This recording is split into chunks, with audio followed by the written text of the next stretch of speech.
Hello everyone, divine dot 777 में आप सभी का स्वागत करती हूँ। मैं हूं निधि। कैसे हैं आप? आई होप आप सभी स्वस्थ होंगे, सुखी होंगे और सुरक्षित होंगे। आज की जो रीडिंग है वो कलेक्टिव जनरल रीडिंग है, टाइमलेस रीडिंग है। टॉपिक आपके पर्सन की करंट फीलिंग्स आपको लेकर के क्या है हम यहाँ देखेंगे। आपको रहना है पॉजिटिव, कर देना है वीडियो को लाइक, चैनल को सब्सक्राइब अगर अब तक नहीं किया है तो।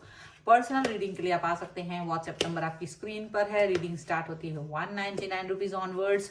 मिनी रीडिंग से लेके डिटेल रीडिंग तक करवा सकते हैं आप। इसके अलावा अगर आपको अपनी डेट ऑफ बर्थ के हिसाब से भी जानना है, आपकी रीडिंग, लव लाइफ, आपकी मैरिज कंपैटिबिलिटी, आपकी जॉब क्या होना चाहिए, कैरियर ऑप्शंस क्या होने चाहिए, आप जानना चाहते हैं। अगर आपको जानना है आपकी नेम की स्पेलिंग करेक्ट है या नहीं, आपकी बिजनेस नेम की करेक्ट है या नहीं स्पेलिंग, और उसको करेक्ट करने की जरूरत है, तो उस सब के लिए आप मुझसे कनेक्ट हो सकते हैं। तो इस सब के लिए आपको आना है व्हाट्सएप पर। फिलहाल स्टार्ट करते हैं अपनी इस रीडिंग को और देखते हैं आपके पर्सन आपके बारे में क्या सोच रहे हैं। हेलो एवरीवन, चलो देखते हैं कि आपके पर्सन आपके बारे में क्या सोच रहे हैं इस समय पर। Angels, universe and divine please guide करिए मुझे।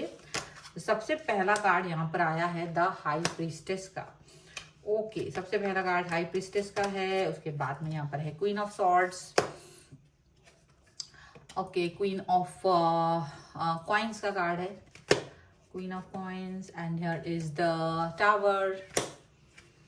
यहाँ पर है 4 ऑफ कप्स। यहाँ पर है 7 ऑफ वॉन्ड्स। 7 ऑफ वॉन्ड्स का कार्ड है द डेविल। यहाँ पर है डेथ का कार्ड। यहाँ पर है 3 of wands. And here is 10 of coins का कार्ड है। ओके, तो सबसे पहले अगर हम इनकी राशियों की बात करेंगे, यहाँ पर तो चारों एलिमेंट्स हैं, 12 ही राशियां, सभी राशियों के लोग हैं। स्ट्रेंथ का कार्ड है, 9 ऑफ वॉन्ड्स का कार्ड है एंड 7 ऑफ सॉर्ड्स का कार्ड है यहाँ पर। तो ऐसा लग रहा है ये जो पर्सन है वो बहुत ज्यादा आप पर, एक होता है ना कंट्रोल करना, काबू बनाना, वो वाली सिचुएशन हमेशा इनकी रही है। ये इनको हमेशा लगता है कि ये आप पर, आपके ऊपर कंट्रोल रखें, आप पर एक काबू बना के रखना चाहते हैं ऑल द टाइम। ऐसा इनको लगता है।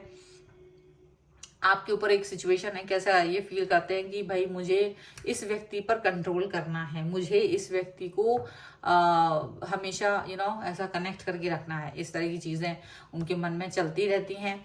और ये जो पर्सन है वो डेफिनेटली अपने बारे में मतलब आपको एक तरह से होता है ना कि आप इनके बारे में हमेशा सोचते रहो, पागल बने रहो, इस तरह की सिचुएशन ये सोचते रहते हैं कि आपको कैसे बुद्धू बनाया जा सकता है।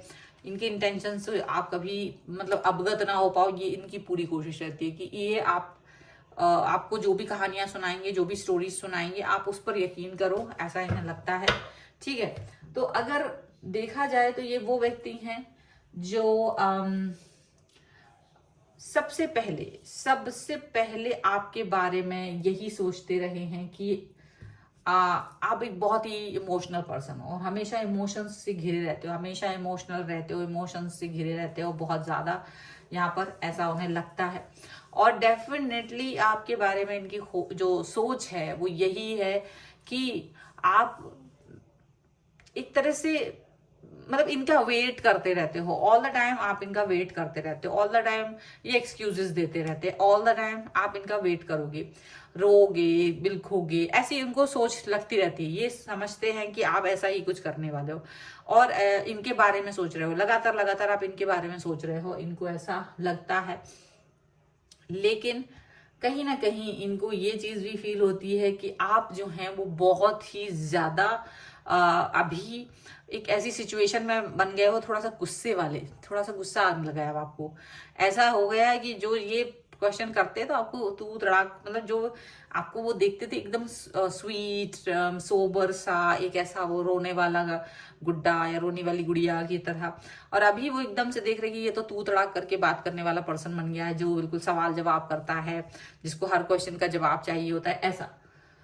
तो इनको लगता है कि आप जो है ना वो मतलब डेविल की सिचुएशन में अपने आप को फील करते हैं। उनको लगता है कि सारी गलती मेरी ही है, मतलब हो सकता है कि मैंने ही सब कुछ इनको ऐसा किया है, इसकी वजह से ये मेरे से ऐसे बोलते हैं, इस तरह से मेरे को हर्ट कर रहे हैं। ऐसा वो अपने आप को मतलब ऐसा कोशिश ये दिखा रहे हैं कि नहीं तुम गलत हो, आप ही गलत हो, उनको ये फील, वो आपको फील कराने की कोशिश कर रहे हैं, क्योंकि आपको उन्होंने बहुत सॉफ्ट हार्टेड देखा है और उनको लगता है ये जो आप गुस्सा कर रहे हो ना, ये आपका ड्रामा है, ये ऐसा नहीं है कि सच है, ये आपका ड्रामा है, उनको ऐसा फील होता है।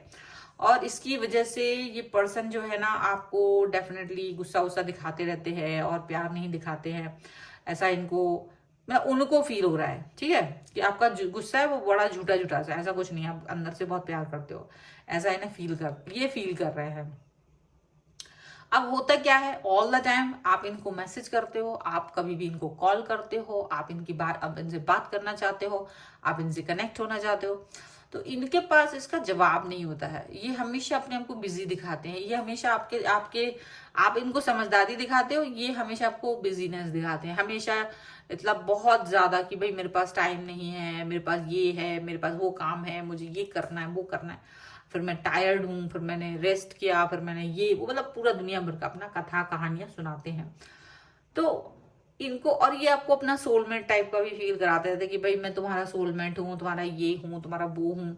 आपको भी लगने लगे कि यार तुम्हारे पास 2 मिनट का वक्त तो होता नहीं है मेरे लिए बात करने का आपका, और आप सोलमेट जैसी सिचुएशन बना रहे हो अपनी, ऐसा इनको फील होता है, क्योंकि आप इनके साथ में जुड़ा हुआ फील कर रहे हो, आप इनके साथ में जुड़ा हुआ फील करते रहे हो। तो ये ना इस चीज का फायदा भी उठाते रहे हैं हमेशा से ना, इन्होंने बहुत फायदा उठाया है आपके इमोशंस का, बहुत बहुत फायदा उठाया आपकी भावनाओं का, आपकी भावनाएं, इनको इनके का कदर इन्होंने कभी नहीं किया है, भावनाओं की कदर इन्होंने कभी नहीं की है। आप हमेशा इनको इम्पोर्टेंस देते आए हो, आपने हमेशा इनको टाइम दिया है, आप इनके लिए एफर्ट करते हो, आप कितना ही बिजी क्यों ना हो, अगर इन्होंने कहा कि आप बिजी हैं तो आप इनके लिए टाइम निकाल लेते हो, आप इनके लिए फ्री हो जाते हो, क्योंकि आपको लगता है ये पर्सन मेरे लिए इम्पोर्टेंट है, और अपने प्रिय व्यक्ति के लिए आप टाइम निकाल सकते हो, आपको ऐसा लगता है।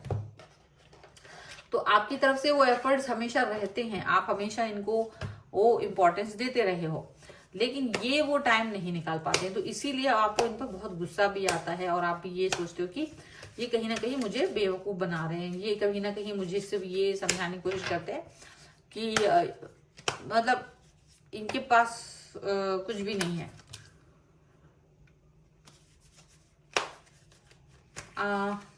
यहाँ जो कार्ड्स आ रहे हैं वो 3 of cups, the magician, 9 of swords, 5 of wands, and there is the 4 of cups. Okay, तो ये सारी सिचुएशन है, एंड यहाँ पर है unknown card, and the yes ace of cups and ace of swords. तो इनको क्या हो रहा है ना, इनके पास सडनली इनको कर्मा मिलना शुरू हो रहा है धीरे धीरे से, क्योंकि जो प्यार आप दिखा रहे थे ना, तो इनको भी किसी ने तलवारें दिखाना शुरू कर दी हैं।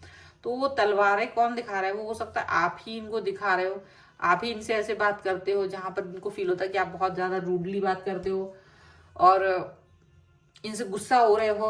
अब ये क्या करते थे, आप तो इनके साथ हो ही, ये 3 ऑफ कप्स, ये अपनी लाइफ में कहीं ना कहीं मस्त थे, अपनी लाइफ में कहीं ना कहीं किसी और व्यक्ति को इंपॉर्टेंस देते हुए नजर आ रहे थे, किसी और व्यक्ति के लिए ज्यादा बातें सोचते हुए नजर आ रहे थे, आपको ज्यादा इंपॉर्टेंस नहीं दे रहे थे।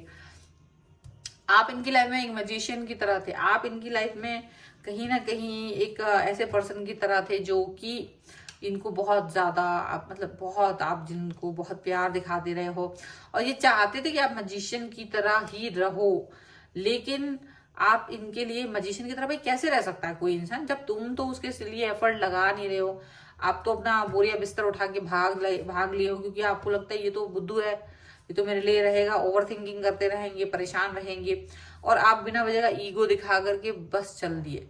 तो कहीं ना कहीं आपको जब ये रियलाइज हुआ कि ठीक है, अगर ये पर्सन जो है मुझसे डिस्टेंस मेंटेन करना चाहते हैं और इस तरह से अगर ये बिहेव कर रहे हैं, अगर इनके पास मेरे लिए वक्त नहीं है, तो मुझे भी इस व्यक्ति से कोई काम नहीं है, मुझे भी एफर्ट नहीं लगाना।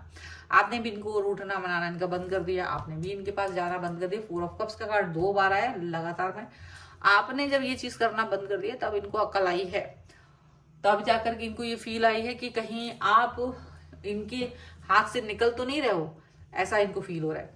लेकिन आप भी अब इस बार तैयार हो, आपने भी सोच लिया कि देखिए जो भी है सो है, पर आप अपने आप को हर्ट नहीं करोगे। अगर आपके पास वक्त ही नहीं है तो फिर इस चीज का कोई मतलब वैल्यू नहीं बनता। सबसे लीस्ट और सबसे इम्पोर्टेंट जो चीज होती है किसी भी रिलेशनशिप में, टाइम होता है। अगर एक व्यक्ति आपको टाइम नहीं दे पा रहा है तो वो किसी भी तरीके का कोई भी एक ये भ्रम ना पाले कि कोई दूसरा इंसान उसका वेट करता रहेगा हमेशा। ऐसा नहीं होता है, कभी भी नहीं होता है। कोई इंसान आपका थोड़ा बहुत वेट करेगा, थोड़ा बहुत इंतजार करेगा, मिन्नतें करेगा, मनाएगा, और नहीं जब मानोगे, लगेगा उसे कि बस हो गया, ये व्यक्ति मेरी तरफ वापस नहीं आ रहा है, तो वो चला जाएगा, आपको छोड़ के चला जाएगा। तब ये शिकायतें नहीं होनी चाहिए कि ऐसा वैसा दुनिया भर का चीजें, ये चीजें यहाँ नहीं होना चाहिए। तो इस वक्त इनको समझ में आ रहा है। और ये जो आप पर एक क्लेम करते थे, क्योंकि ये इमोशनली आपको ब्लैकमेल बहुत करते थे, और ये जो क्लेम करते थे, इनका जो क्लेम करने का तरीका है वो कहीं ना कहीं खत्म होते हुए नजर आ रहा है।